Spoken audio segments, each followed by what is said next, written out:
महान सिकंदर भारत आया। उसने एक फकीर के हाथ में एक चमकती हुई चीज देखी। पूछा, क्या है? वह फकीर बोला, बताऊंगा नहीं, बता नहीं सकूंगा। यह राज बताने का नहीं। लेकिन सिकंदर जिद पे अड़ गया। उसने कहा, हार मैंने माननी जीवन में कभी सीखी नहीं, जानकर रहूंगा। तो फकीर ने कहा, एक बात बता सकता हूं कि तुम्हारी सारी धन दौलत इस छोटी सी चीज के सामने कम वजन की है। सिकंदर ने तत्क्षण एक बहुत विशाल तराजू बुलाया और लूट का जो भी उसके पास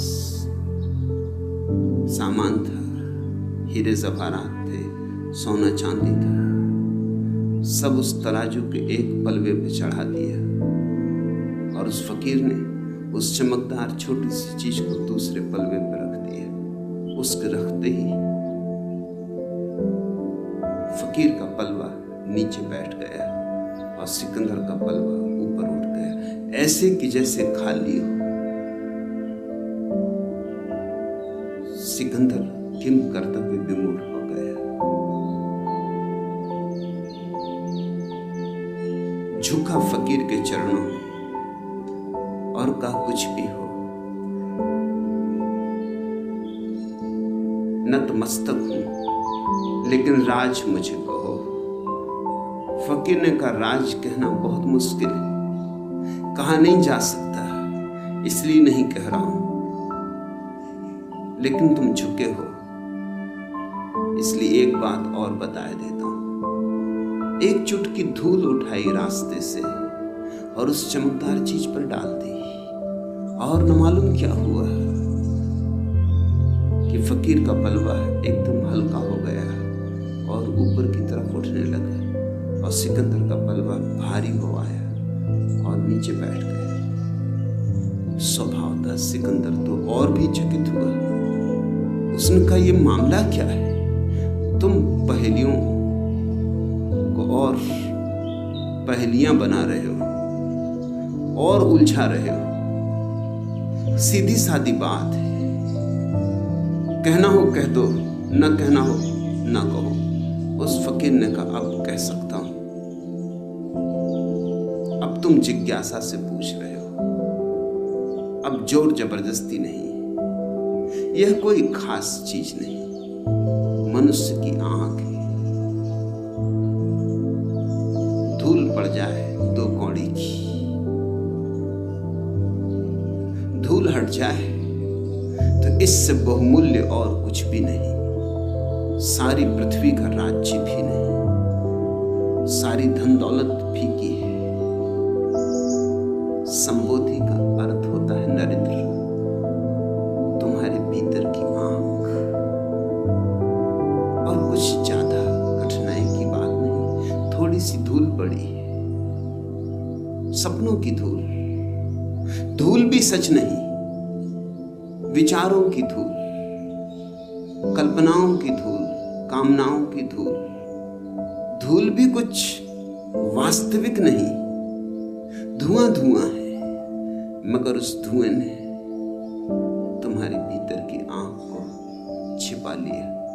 जैसे बादल आ जाएं और सूरज छिप जाए, बादल छट जाएं और सूरज प्रकट हो जाए। बस इतना ही अर्थ है संबोधि का। बादल छट जाएं और सूरज प्रकट हो जाए। तुम सूरज हो, बुद्धत्व तुम्हारा स्वभाव है, मगर खूब तुमने बादल अपने चारों तरफ सजा लिए। न मालूम कैसी कैसी कल्पनाओं के बादल, न मालूम कैसी कैसी कामनाओं के बादल, जिनका कोई मूल्य नहीं, जो कभी पूरे हुए नहीं, जो कभी पूरे होंगे नहीं, मगर तुम उस सब से घिरे हो जो नहीं है और नहीं होगा, और उससे चूक रहे हो जो है और जो सदा है और सदा रहेगा। संबोधि का अर्थ होता है जो है उसमें जीना, जो है उसे देखना, जो है उससे जुड़ जाना। जो नहीं है उस पे पकड़ छोड़ देना। अतीत नहीं है और हम अतीत को पकड़े हुए। बीत गया कल, हम कितना संभाल कर रखे हुए, जैसे हीरे जवाहरातों को कोई संभाले। राख है, अंगारा भी नहीं, अब सब बुझ चुका। जैसे कोई लाशों को ढोए, ऐसा हमारा अतीत है। और या फिर हम भविष्य की कामनाओं में उलझे, सेक चिल्ली हैं हम,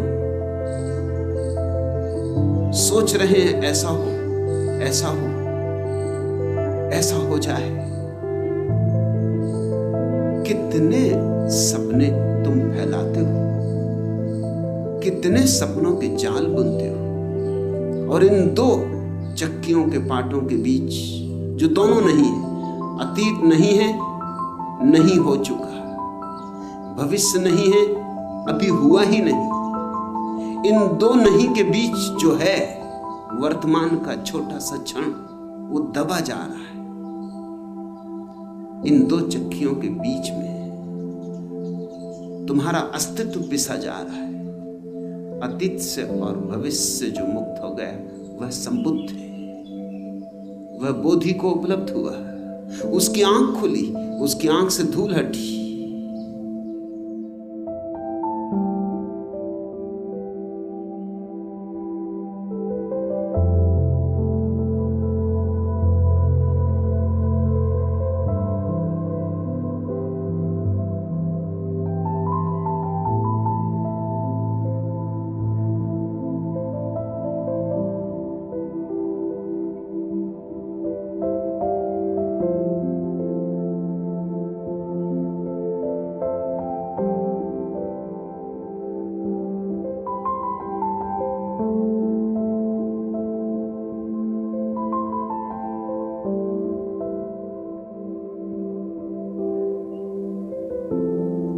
महान सिकंदर भारत आया। उसने एक फकीर के हाथ में एक चमकती हुई चीज देखी, पूछा क्या है?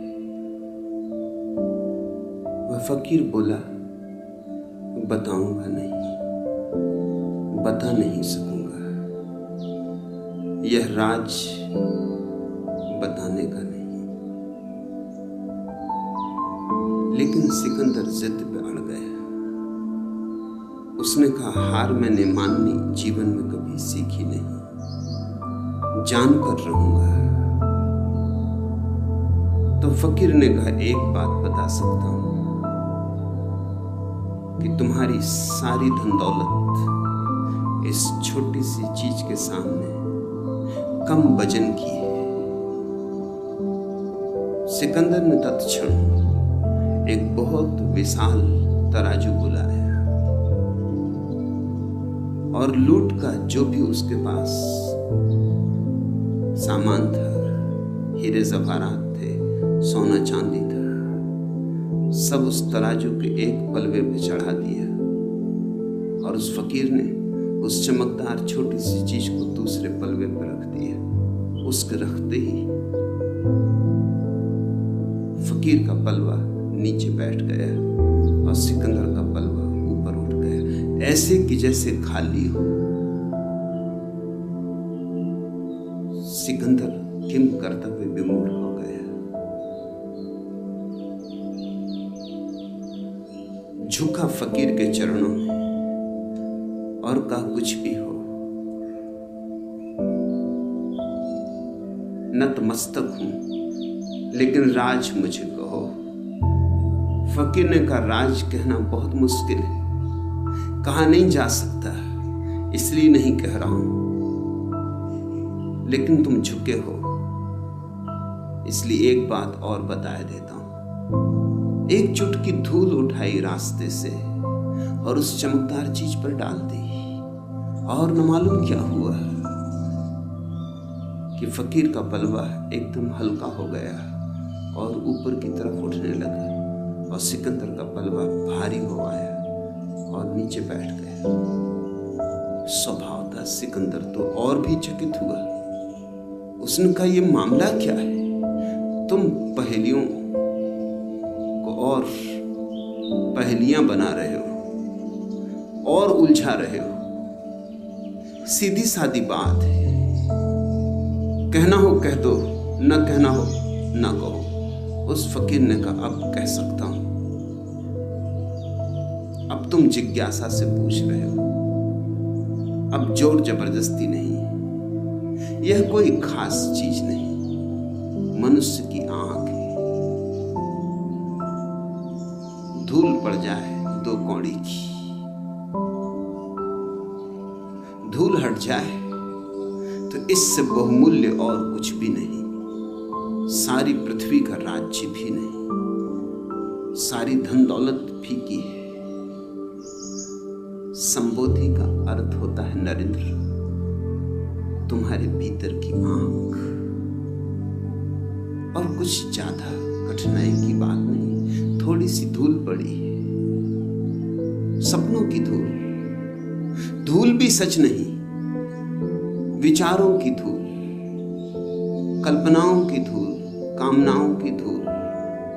धूल भी कुछ वास्तविक नहीं, धुआं धुआं है। मगर उस धुएं ने तुम्हारे भीतर की आंख को छिपा लिया, जैसे बादल आ जाएं और सूरज छिप जाए, बादल छट जाएं और सूरज प्रकट हो जाए। बस इतना ही अर्थ है संबोधि का। बादल छट जाएं और सूरज प्रकट हो जाए। तुम सूरज हो, बुद्धत्व तुम्हारा स्वभाव है। मगर खूब तुमने बादल अपने चारों तरफ सजा लिए, न मालूम कैसी कैसी कल्पनाओं के बादल, न मालूम कैसी कैसी कामनाओं के बादल, जिनका कोई मूल्य नहीं, जो कभी पूरे हुए नहीं, जो कभी पूरे होंगे नहीं। मगर तुम उस सब से घिरे हो जो नहीं है और नहीं होगा, और उससे चूक रहे हो जो है और जो सदा है और सदा रहेगा। संबोधि का अर्थ होता है जो है उसमें जीना, जो है उसे देखना, जो है उससे जुड़ जाना। जो नहीं है उस पे पकड़ छोड़ देना। अतीत नहीं है और हम अतीत को पकड़े हुए।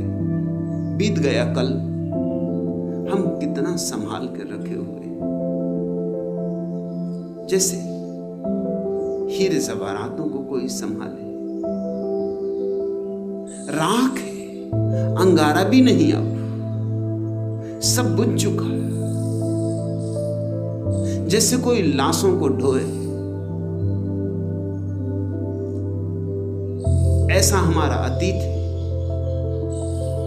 और या फिर हम भविष्य की कामनाओं में उलझे, सेक चिल्ली हैं हम, सोच रहे हैं ऐसा हो, ऐसा हो, ऐसा हो जाए। कितने सपने तुम फैलाते हो, कितने सपनों के जाल बुनते हो, और इन 2 चक्कियों के पाटों के बीच जो दोनों नहीं है, अतीत नहीं है, नहीं हो चुका, भविष्य नहीं है, अभी हुआ ही नहीं, इन 2 नहीं के बीच जो है वर्तमान का छोटा सा क्षण, वो दबा जा रहा है। इन 2 चक्कियों के बीच में तुम्हारा अस्तित्व पिसा जा रहा है।